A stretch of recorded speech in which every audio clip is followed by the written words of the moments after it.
In this session, we're going to be talking about how to kind of use social media and to kind of get social.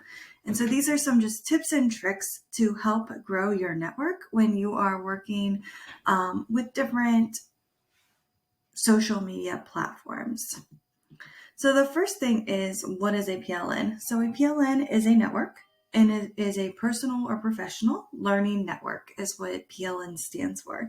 So again, you might hear me say the word PLN, and it's just a personal or professional learning network that I might be using throughout this presentation. So why do you need a PLN? So the first thing that you might need a PLN for is just to exchange ideas with other educators. Exchanging ideas with other educators can just really help you grow and see a different perspective, and to kind of see what other people are doing and maybe adapt or adjust their idea for your own classroom or to work with other teachers if you're instructional coaches. You might also use it to find different resources. So you can use your PLN or different social networks to kind of see different resources that people are sharing. And then also the last one is to build. So you're able to collaborate and build that global network. I know for me, when I have needed a Google Sheets expert, I can go to Luis and ask him for help, and he has helped me multiple different times. But again, it's knowing who to go to, it's seeing what people are doing on Twitter, and then sending them that direct message or sending them an email, whatever kind of social platform you're using, and building that connection as well, and asking for help or asking additional questions or sharing ideas with them. If you see someone struggling, hey, I've used this and it's really helped me. So that is kind of why you need that PLN, is that ideas when you find resources and to help you build that network. So how do you create one? So first step might be starting a Twitter account, or maybe it's Facebook, Instagram. You've got to figure out what your platform is going to be. Step 2 is then you want to follow those educators. So once you kind of start that account, you want to follow just different educators. You can search for different people. Also, you could kind of take somebody that you're following, see who they're also following or who's following them, and start following them. Another thing is, if you are using social media, when you are creating your bio, you might want to include education or your job role somewhere in here. So you can see right here, I have like an instructional tech coach. Having this bio makes it very quick for people to kind of see. So when I am going in and I'm looking at who is following me, I don't sometimes click their profile. I want to make sure that right here I can quickly tell what their job role is, and if they are an educator, I'll follow them. If I don't see educator or they don't have a profile, I might not follow them until I know for sure that they're an educator, because I really just want my feed to be filled with different educators that are doing awesome things. So that's like a huge tip right there, is when you have your profile, make sure you go ahead and update it so that it tells people what you do, and hopefully they're able to see that you are an educator right away. And then you might also want to follow different blogs or follow different chats. So Twitter chats that are happening. ISTE has a great one. And then accept that invitation to connect. So when people are asking you, hey, does anyone have a resource, or you see something, send them a direct message, say thank you. Go that extra mile and let people know that they are appreciated. It goes a long way. So again, you could use Twitter, Facebook, Instagram, Google Groups, so many different ways that you can connect with different educators. My go-to is Twitter. I find a lot of resources on Twitter of just different educators. I also like to follow different people, so whenever somebody posts, I can get notified that they have posts, and then I can make sure that I don't miss something that they share. So those people that go over and above, what you can do is you just kind of click their profile, and then you can turn on a notification for them. You can turn it off at any time. But again, I like having that turned on. So when people that do post some really great resources or templates or ideas, I get notified right away that they have posted, and then I can make sure I don't miss a tweet of theirs. Facebook, there's also different groups that you can join on Facebook. And then Instagram. So you can also get on Instagram, see different pictures of different things. TikTok's another one. There are so many different social media platforms out there that you just want to figure out what's best for you. And then what you need to think is there are the power of hashtags. So hashtags can help you when you are on social media. There's lots of different noise happening on social media. So you can kind of see here, there's so many different noise and different people kind of collaborating on social media. So with that, you can use hashtags. So what I can do is I can take one of these hashtags that are kind of on my list. So let's do this Gold EDU one. And I can put it right here in that search. And I can see the top shares from it. I can also see what was latest shared off of Gold EDU. And then I can also see people. So anybody that's using this hashtag will post on this area. And then I'm able to kind of follow along with different hashtags. This also helps with Twitter chats. But it makes it, again, just kind of easier to see all the things that are happening. If I am an EdTech coach, I might do this one right here. And again, I just kind of come in here and I add that hashtag, and then I can follow the latest. I can also follow the top stories, and I can just kind of see what is happening and follow different people that way too. Another way that you can do this is also using TweetDeck. So if you are using Twitter, TweetDeck right here, I can schedule posts. So I usually schedule my posts on Sundays, and I'll kind of talk more about that. But I can see right here is that homepage. My school district has a hashtag, Global GEG, and I can kind of go here as well. And I can kind of quickly see what is happening very quickly with these different hashtags. And if I have a Twitter chat, I could create another area. And I'm able to, again, just kind of quickly see what is happening within my district or in Global GEG.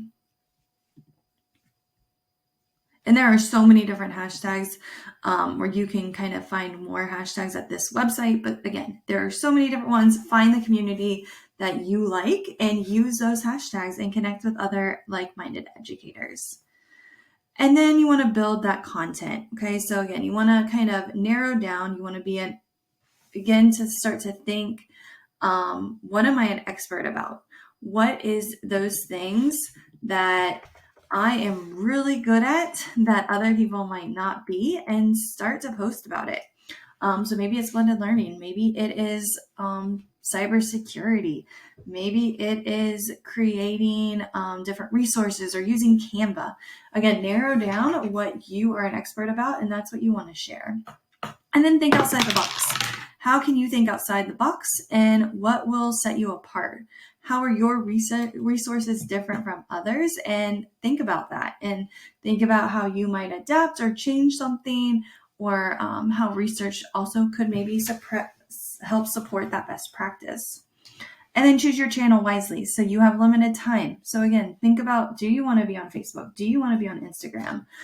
You do have limited time, so you want to choose that kind of channel and how you're going to post very, very wisely.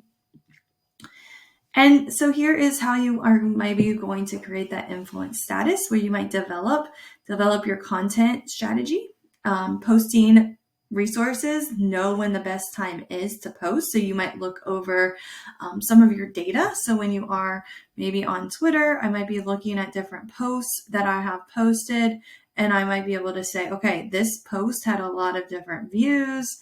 This one here didn't have, as many yet. And I can see, what are people looking at when it comes to my content? What time did I post that? So that way I know, okay, this was 10 hours ago, and this has, this many likes and this, but only 23 people liked it, but I had 2,749 people kind of see it. So I can, again, kind of tell what times maybe are better than others, what resources are getting a lot of likes, and using that data to help inform what do I want to post in the future. So that's just another way that you might be using Twitter when it comes to that. You can also go into Creator Studio. So that was under More. And I can go into Analytics, and I can get a deeper look at kind of what is happening here. And I can just kind of see how much my different things are going up or down, and I can kind of see as well what changes I might need to do or which has been a top tweet. And then I'm able to also see different things there. And then you want to engage. So watch for ways that you can engage with others. Is there ways that you can retweet what they're sharing? Again, connecting with them through direct message. How can you engage with different people? And then evaluate. So again, that's using that analytics and kind of knowing what posts are really good, what posts do people like, and then maybe doing similar posts like that, and then kind of changing that up. Also, I've noticed that whenever I add a photo, it also kind of receives a lot more likes and shares as well. And then you want to be consistent. So that's where you want to make sure that you are being consistent with what you're posting and when you're posting different things. And then you want to repeat that cycle. So again, you want to create, you want to share, and you want to analyze. So create, share, and analyze. So create resources, share them on your social network, and then analyze that data again to see what are people really liking, what is not kind of getting the most likes, and then from there you can decide how you want to go forward and spend your time. So now it's your turn. So again, right here is a great spreadsheet that was created by Mary Marzano. And I just love it. She puts right here what she's going to tweet. She puts the date. And so if you fix this one date, it's going to fix the rest of the year. So once you are ready to change that date, so if I want to change that from 2022, I can go ahead and change that to 2023. And then all those dates you can just see right there changed. Okay, so then I can say, okay, on Monday, this is what I'm going to say. Tuesday, Wednesday, Thursday, Friday, Saturday, Sunday. She also suggested right here kind of figuring out what content you should post. So is it a relevant information? Maybe it's a tip, go live. And kind of laying out your week with different topics was one of her suggestions. And then these are the hashtags that you might use throughout. And again, you can totally update, change these to whatever you want to do for your content. And then what's nice is you have all of your different tweets right here. You can link any links that you might need to. You can create any social posts using Canva. And then you can copy and paste those over to TweetDeck, and you're able to schedule those. So that next piece is using TweetDeck. So TweetDeck, again, I can go right here and I can tweet, I can paste my tweets, and then I can hit schedule. And then I'm able to schedule for when I want to post, the time, the date. And then again, I do mine every single Sunday. And then I don't have to worry about posting. It posts for me. I try to figure out the time that works best for my tweets, which is usually in the evenings. And so then again, I can go in, write it, and then I can put the time, the date, and then send it on out. And I can also add an image or a video along with it. What does kind of stink though with TweetDeck, if you need to edit, it's very difficult to edit within TweetDeck. If you have an image, you're not able to, but if you just do a post, you are. So what you might have to do is go back to Twitter if you make a mistake or you need to make some changes. And when you hit tweet, I can go right here to unsent tweets and I can hit scheduled, and then I can click these and update any of these this way, and then I can reschedule it. But just a reminder, it is kind of a pain when you do have images, but if you don't have an image, you can quickly edit. So again, this is just kind of a plan of how you could think of tweets, and then you might even reuse some tweets. So maybe I say, okay, this was February, and then you could duplicate the next month or the next couple weeks or whatever you want to do or however you want to organize it. And then maybe I retweet some of those things, or I do it again and I repost with maybe some different or adaptions, or I leave it as it is. So again, this content strategy could maybe really help you as you are trying to organize your content, maybe for a quarter or for a few weeks. Okay. And then what you kind of want to do is create that psychological safe environment for people. So when it comes to that, especially with Google Groups, you want people to be able to share back with you. You want them to feel like it's a safe space with you. And so when you do that, that imposter syndrome, a lot of times that's where it first started for me, was before Google Innovator. I had this imposter syndrome where I felt like my tweets and my stuff that I was creating didn't really matter. But what I quickly learned is that it does matter.